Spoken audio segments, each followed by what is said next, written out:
your principles. I'm going to be reading from the Centenary Bible. From Daniel chapter 12, verses 14 to Daniel chapter 12, verses 14 to 64. That's pretty long, but it's a very, very interesting story. Very interesting story. So I'd like you to stick with me to the end. And also, if you've enjoyed my whispers so far, please, I'd like you to subscribe to my YouTube channel. I'd like you to subscribe to my YouTube channel. Okay. Alright, let's proceed. So I'm going to be reading down here, so that's why I'm going to be looking downwards. In Babylon, there lived a man named Joachim, who was married to Susanna, daughter of Hilkiah. Susanna was beautiful. Susanna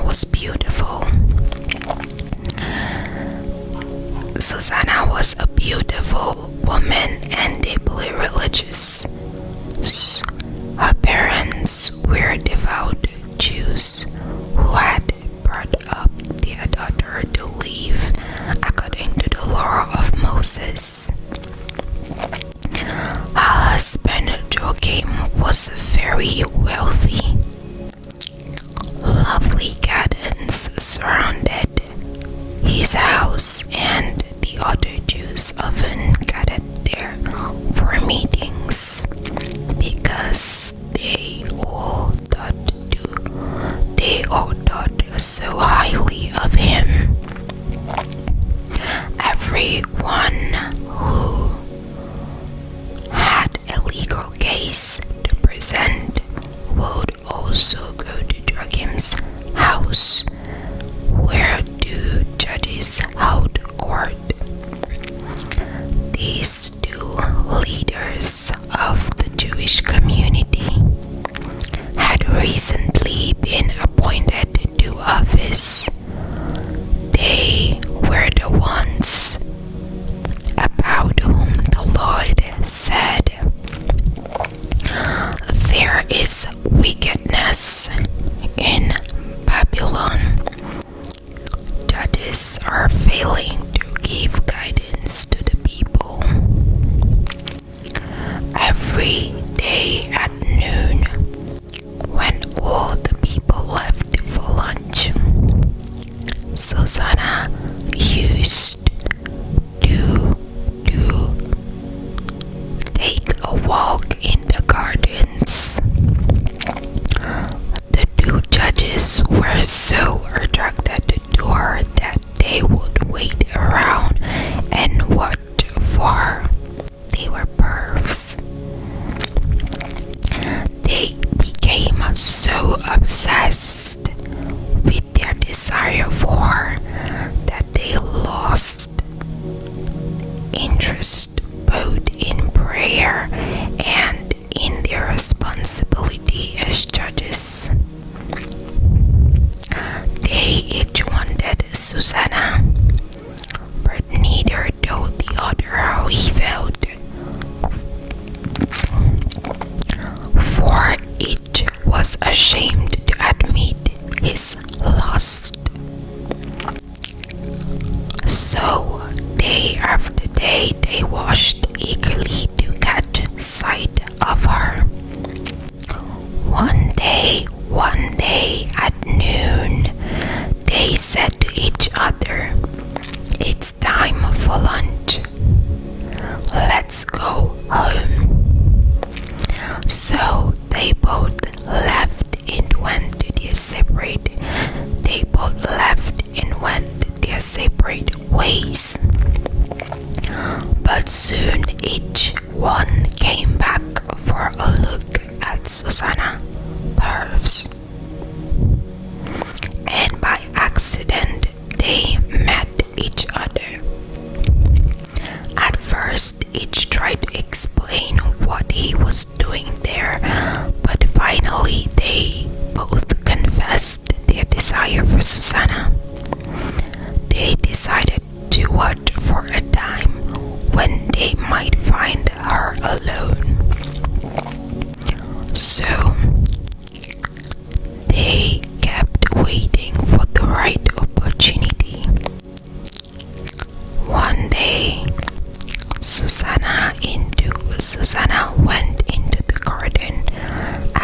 usual with her two servant women. No one else was there except the two judges, who had hidden themselves and were watching Susanna. It was very hot and she decided to take a bath. So she said to her servants, "Bring me some bath oil and some perfume, and lock the gates so that I won't be disturbed." The servant locked the main gates and went out by the side door to get what Susanna had asked for. They did not notice the two men. As soon as the servant had left, the two judges jumped out of their hiding place, ran to Susanna, and said to her, "The gates are locked and no one will see us. We are burning to have sex with you. So give us what we want. If you don't, we will go to court and swear that we saw you. Send your servants away so that you could be alone with a young man."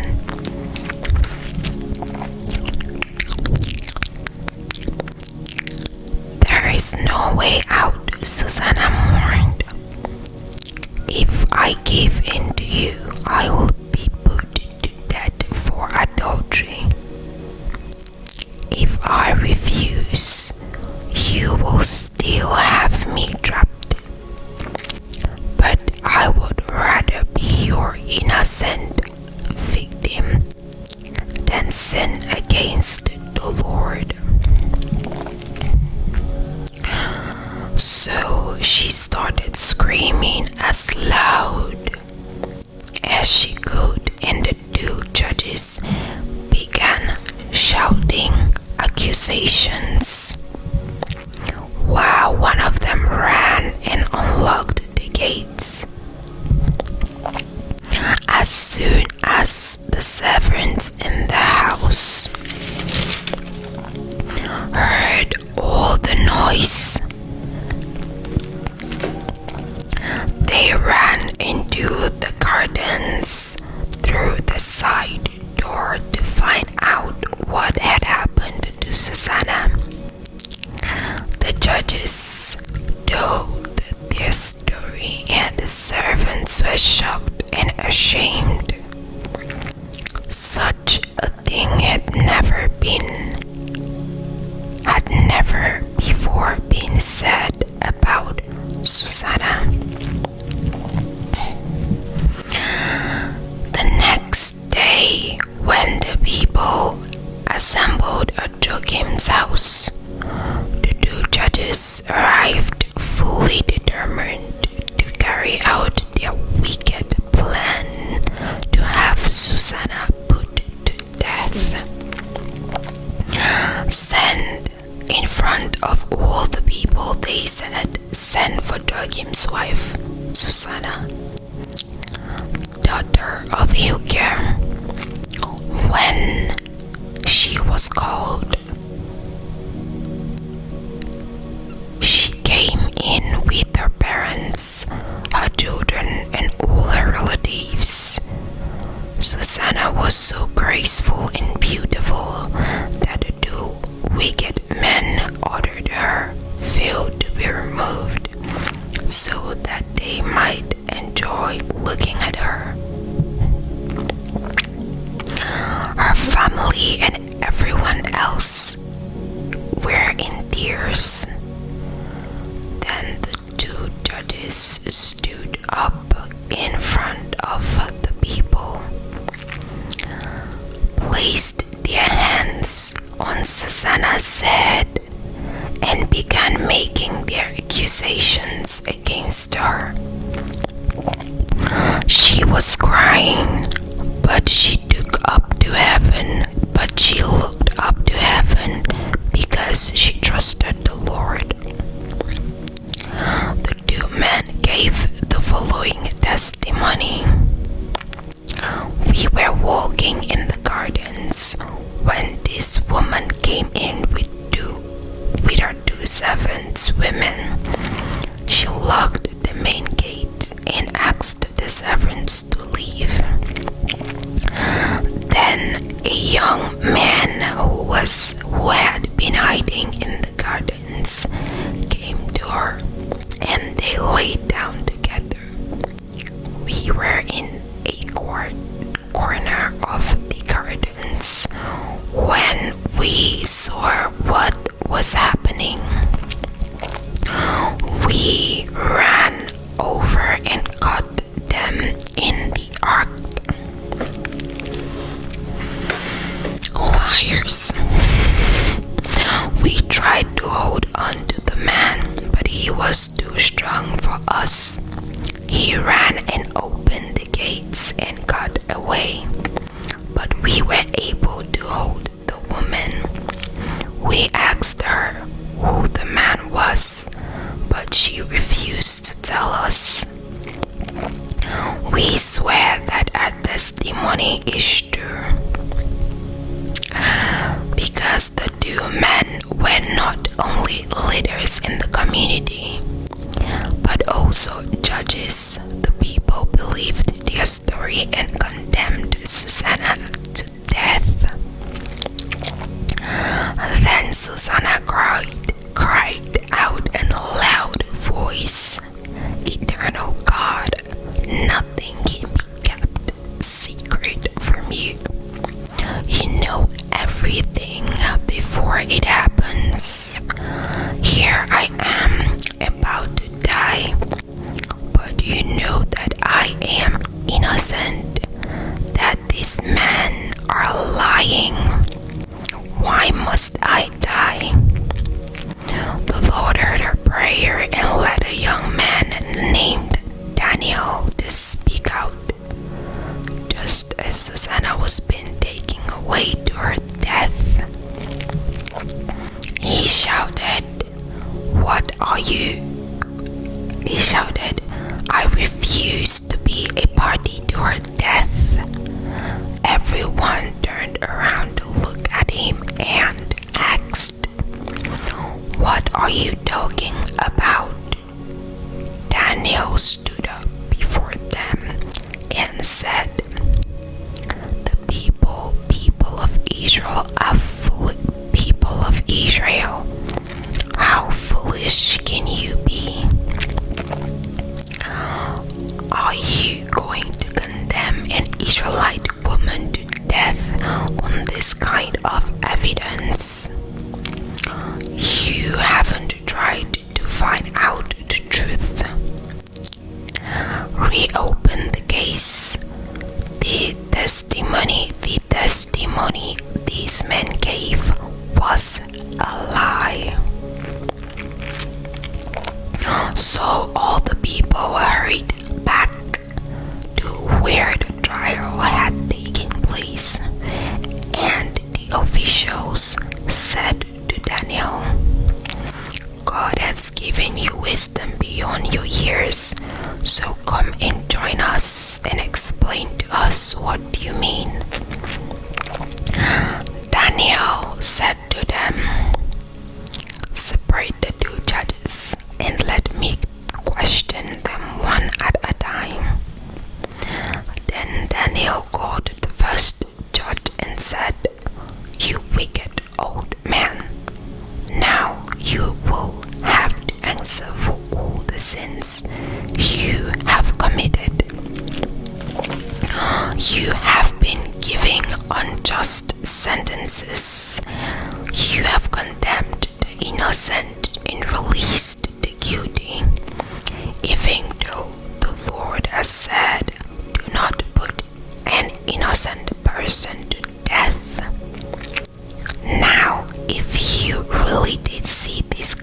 making love. Tell me what tree were they under? Under a small gum tree, he answered. Daniel said, alright, that lie will cost your life. God's angel has already been given orders to chop you into. Then the first judge was led away, and the second one was brought before Daniel. You are more like a Canaanite than a Jew. Daniel said to him, this woman's beauty has swept your judgment and lost the scarf that you're thinking. You are used to having your way with women of Israel because they have been afraid of you. But there is a Jewish woman, and she will not give in. Now tell me what tree you saw them under. Under a large oak tree, he answered. Daniel said, alright, that lie will cost your life, will cost you your life. God's angel is waiting with his sword in his hand, ready to cut you in two. Then we all shall be rid of you both. Then all the people shouted and praised God, who saves those who put their trust in him. They turned against the two judges because Daniel had proved that they had lied under oath. The law of Moses states that people who give false testimony shall receive the same punishment that the accused person would have received. And so the two judges were put to death, and the life of an innocent woman was saved. Susanna's parents, her husband, and all her relatives praised God because she had been proved innocent of the charges. From that day, Daniel was held in high regard. The end. I am so happy because Susanna was vindicated from all accusations, and this happened when she called upon the Lord. If you call upon the Lord and trust in him, he will save